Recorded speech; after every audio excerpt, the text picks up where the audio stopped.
Box office దగ్గర victory Venkatesh career best openings ని నమోదు చేస్తూ దూసుకుపోతున్న సంక్రాంతికి వస్తున్నాం సినిమా మొదటి రోజు లిమిటెడ్ థియేటర్స్ లో ప్రతి చోట 95 to 100% ఆక్యుపెన్సీతో దుమ్ము దుమారం లేపింది. రీసెంట్ టైమ్ లో లిమిటెడ్ థియేటర్స్ లో ఈ రేంజ్ ఫెంటాస్టిక్ ఆక్యుపెన్సీ ఈ సినిమాకే సొంతమైంది. లాస్ట్ ఇయర్ హనుమాన్ మూవీ ఈ రేంజ్ లో ర్యాంపేజ్ ను లిమిటెడ్ థియేటర్స్ లో సొంతం చేసుకుంటే మళ్ళీ ఇప్పుడు సంక్రాంతికి వస్తున్నాం సినిమా ఫెంటాస్టిక్ టికెట్ సేల్స్ తో ఊహకందని ఊచకోత కోసిందని చెప్పవచ్చు. మొదటి రోజున అడ్వాన్స్ బుకింగ్స్ ద్వారానే ఆల్మోస్ట్ 20 కోట్లకు చేరువయ్యే గ్రాస్ బుకింగ్స్ ను వరల్డ్ వైడ్ గా అందుకున్న ఈ సినిమా ఓవర్సీస్ ప్రీమియర్స్ తో విక్టరీ వెంకటేష్ కెరీర్ బెస్ట్ కలెక్షన్లను నమోదు చేయగా తెలుగు రాష్ట్రాలలో రికార్డు బ్రేకింగ్ కలెక్షన్లను విక్టరీ వెంకటేష్ కెరీర్ లో నమోదు చేస్తూ దూసుకుపోతున్న ఈ సినిమా నైజాం, ఆంధ్ర, సీడెడ్ ప్రతి ఏరియాలో అద్భుతమైన ట్రెండ్ ను చూపెడుతూ దూసుకుపోతూ ఉంది. ఈవినింగ్ అండ్ నైట్ షోల ట్రెండ్ కూడా బాగుండటం, కొన్ని చోట్ల ఎక్స్ట్రా స్క్రీన్స్ యాడ్ అవ్వడం సినిమాకు కలిసి రాగా తొలి రోజు మొత్తం మీద సినిమా ఇప్పుడు తెలుగు రాష్ట్రాలలో 20 కోట్ల రేంజ్ లో షేర్ ను మినిమం వసూలు చేసే ఛాన్సెస్ కనిపిస్తూ ఉన్నాయి. ఫైనల్ ఆఫ్లైన్ టికెట్ సేల్స్ లెక్కలు అంచనాలను మించిపోతే షేర్ ఇంకా పెరగవచ్చు. ఇక హైట్స్ కూడా కలిస్తే షేర్ ఓవరాల్ గా మరింత పెరిగే ఛాన్సెస్ సినిమాకు పుష్కలంగా ఉన్నాయని చెప్పాలి.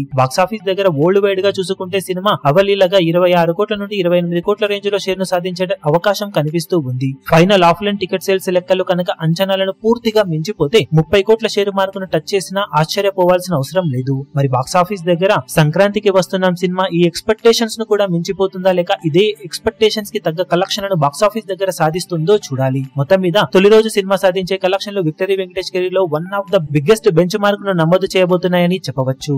ఇక అఫీషియల్ డే 1 కలెక్షన్ల వివరాలు ఏ విధంగా ఉంటాయో చూడాలి. ఈ వీడియో మీకు నచ్చినట్లయితే లైక్ చేయండి, షేర్ చేయండి, ఛానల్ ను సబ్స్క్రైబ్ చేయడం మాత్రం మరవకండి. ఏ చిన్న అప్డేట్ ను మిస్ అవ్వకూడదు అనుకుంటే బెల్ ఐకాన్ ను ప్రెస్ చేయండి.